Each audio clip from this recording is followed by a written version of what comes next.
Mga ka-foodie, mahilig ka ba sa bibimbap? So, gagawa tayo ng bibimbap. Yung simple lang yung gulay na ilalagay natin ba? Low budget. Low budget lang ang gagawin ko mga ka-foodie. Gumamit ako dito ng carrots and then zucchini. Kung wala pa yung zucchini, okay lang yan. Dahil mura lang naman zucchini dito.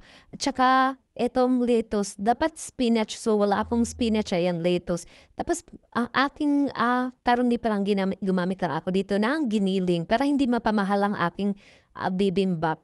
Tapos mag-plating lang ako. Ay, kung meron pala kayong mushroom, pwede kayo maglagay ng mushroom and then pwede din yung toge. Kahit nawawala ng yung zucchini kayong nilagay.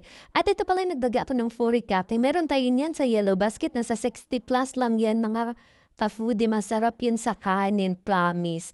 At ito naman yung nagpi-plating na ako. Kahit naman wala wala yung furikake. Okay lang yan, maragawa pa rin kayo ng bibimbap. Pero kung try nyo yung furikake lagyan, mas lalo masarap ang inyong bibimbap mga ka-foodie. And then about naman sa sauce nito, ilagay ko sa pinakadulo.